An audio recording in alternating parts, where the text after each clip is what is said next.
Welcome back to Spectrum. This is a super highly requested episode, so we hope you guys enjoy. Please stick around after the episode for a special offer from our sponsor, Dashlane. But first, here's the episode. I don't believe in the Bible God because he's an a-hole, but I believe that in the universe somewhere, even though there's a lot of evidence that there's nothing out there, there could be another dimension. We don't know.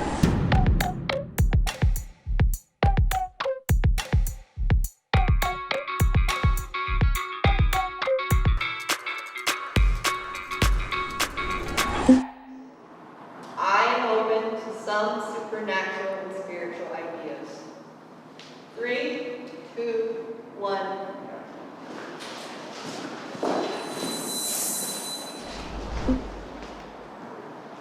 We've probably all had the experience of some older person saying, oh, well, when you're on your deathbed, I'm sure you'll believe, you'll want Jesus or something. And no, like I'm happy, I'm content, I'm excited about my beliefs. I'm open to ideas that can fit within a reasonable framework, but no spiritual or supernatural idea has ever fit that standard. Like, I'm open to, that's why I'm in that weird category of agnostic atheism. Like, a lot of people are like, what's that? How can you be an agnostic and an atheist? That's weird. You're contradicting yourself. But I'm open to it. I don't believe in the Bible God because he's an a-hole.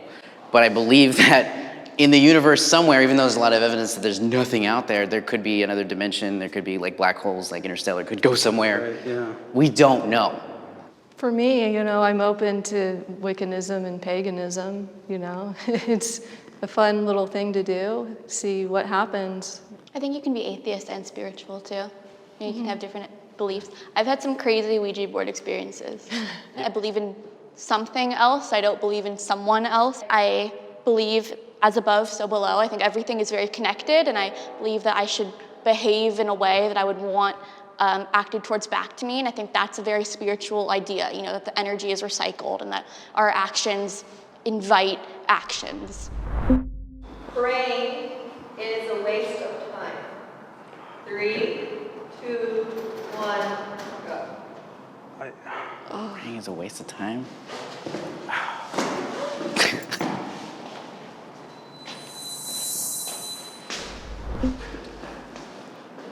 Prayer people argue very often to me that prayer brings a lot of comfort and has meaning to them. Why it has to be that over all of the other options you can do, I don't know. And when considering that in a lot of cases, you're choosing to step back, you're choosing to remove your responsibility from any situation. Yeah, I have issues with that. Nothing aggravates me more, too, especially in our current political climate, than when a group of people is gunned down and a Republican politician tweets out sending thoughts and prayers. But at the same time, I'm on the somewhat disagree side because I personally think praying will not accomplish anything. Yeah. But I think that what someone has to do to put positive energy out into their life and start their day, and I know that my parents pray for me every night, and it makes me happy that I think they're sending out positive thoughts. I grew up religious. 3, 2, 1, go. I was born into Catholicism. I was born into a Catholic family. I think the majority of religion is indoctrination of children. It's just by happenstance of where you're born, what religion you're born into, and who your parents happen to be. I grew up in a very quintessential Jewish household, but I did go on birthright when I was 18, and I think that was a big factor in my atheism, because while I was on that trip, I asked a lot of questions, which I think you're supposed to do to get out of it, and all I could think about was how if I was a couple miles over, I might be praying to Allah instead of Hashem. I couldn't find a difference in my God versus another God, or justification for why my God was more likely of existing than another God. For me, growing up Mormon, it was just really oppressive. It was basically your life and your whole identity. And everyone that you even had to just hang out with or just be around was Mormon. You don't have a choice, basically. It's been a struggle for me. I left when I was 18 years old. I wouldn't have it any other way, honestly, because I do not like to believe in a lie. Mormonism is a lie and it's a fraud. Yeah, I think we're very close on like the same spectrum. But I grew up born and raised as a Jehovah's Witness, believing that Jehovah was God, believing that Armageddon was going to come, and if you weren't a Jehovah's Witness and we didn't convert everyone else to Jehovah's Witnesses, they were going to die. You believe this way: no holidays, no birthdays, no Christmas, no blood transfusions. Like thousands of people have died from some of these beliefs for no reason. I know many people who have died, and they shouldn't have. This is for no reason. But I'm glad that I'm out, because it's really scary, but super religious. And once I was out, it was like a relief on my shoulders, because part of me when I got this fellowship was like, oh shit, my life is ending. You lose your family, you lose your support system, everyone kicks you out, you're dead. It was nice to believe that we were scammed and we were lied to and we deserve better. Yeah. The world would be better off without religion. 3, 2, 1, go. Can I stay here? Can I not? Go here. Try that out. I mean, all anyone has to do is just research, just look, just read, just go out there and see the harms that religion not inherently does, but that it can and therefore does. Any major issue you can take in the U.S., and somehow religion will find a way to be behind that. The reason why I'm standing here, despite being hurt by religion in the past, is that I feel like religion brings a lot of good to like the world in general. Like the pros outweigh the cons in my view. If there are people out there who feel like they need an instruction manual to be a good person, I think they should have it. The more I've thought about it, I've kind of looked at maybe large institutions, power structures, dogmatic beliefs are maybe more the real problem than the really broad, big, unwieldy definition of religion. The community I run is called Atheists United. Most people in my community would love to destroy religion in the world and think the world will suddenly be better, but I see a bunch of atheists then that are struggling with the same exact problems, that still have the same prejudices, deal with the same stereotypes, and we just changed the label. I do agree that there is community that's brought by religion, but wherever there is community, there is someone outside of that community. There are people not accepted into that community. There's ostracism. But I think in a world where there is either no religion or multitude of religions, there's always going to be like division in that multitude. And I just don't know if the ostracism and the pain is worth the hope that the community will override that. Just to push back a little bit, given that we are tribal animals, right? We do get together, if it's not gonna be religions, which I'm fine with, then it's maybe your soccer team or your chess club or your sorority.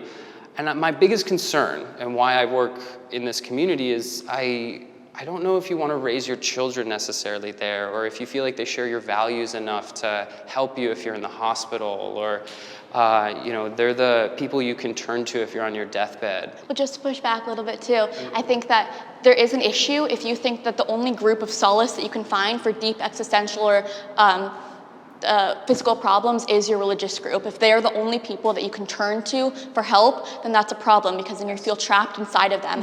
You can't escape that kind of group. And you touched on that a lot. Absolutely. Having different groups with different opinions instead of one group that has one fundamental idea and sense of morality. Because you need a group that can check that morality. Yeah. I wish I believed in a higher power. 3, 2, 1, go.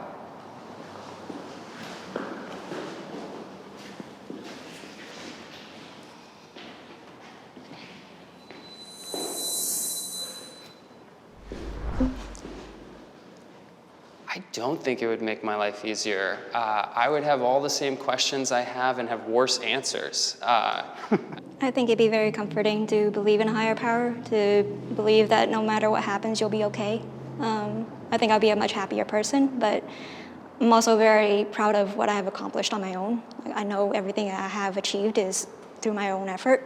Last year, someone that I used to be very close with died of an opioid addiction, and it rattled my world, because I'd never really been faced with the idea that like you always know you're gonna die one day, and people die and it happens, but it was like this visceral reaction that we are so mortal and we are so powerless. And it really messed me up, and sometimes I still wake up at night and I'm I have to drink a lot of water and relax. I'm so terrified of the idea of not existing anymore. It's not the idea of dying, it's just the idea of nothing. I would be upset if my children believed in God. 3, 2, 1. Oh shit.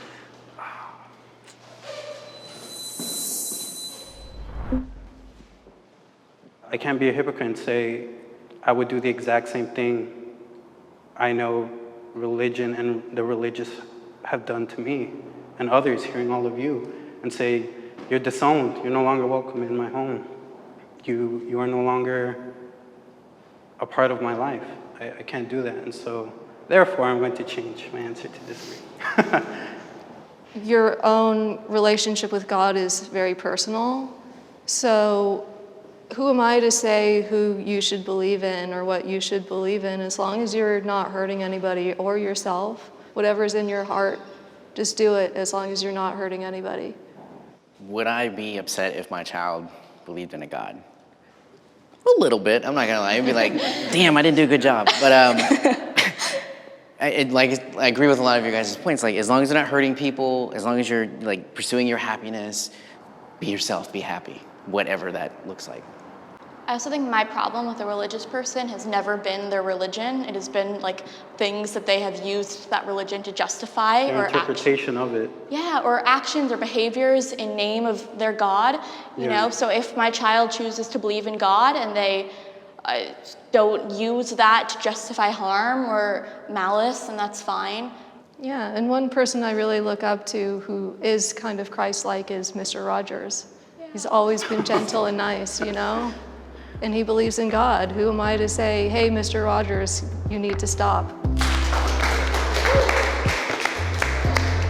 Contact info? Yeah, you guys all want to do lunch? I really enjoyed that discussion. Yeah, absolutely. It was really interesting to hear that some of these atheists are still open to spiritual ideas. Definitely. A big thank you to Dashlane for supporting this episode and for making our content possible. For those of you who don't know, Dashlane is awesome. It securely generates and stores all of your password information across every device, so you never have to click lost password again.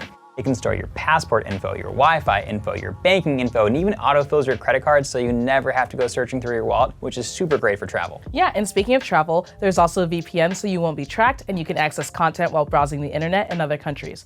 So for all you good humans out there, make sure you go to dashlane.com/Jubilee to get Dashlane free on your first device. And make sure you use the code Jubilee when you're ready to upgrade to premium and get 10% off. Make sure to like, comment, subscribe, and we'll see you next time.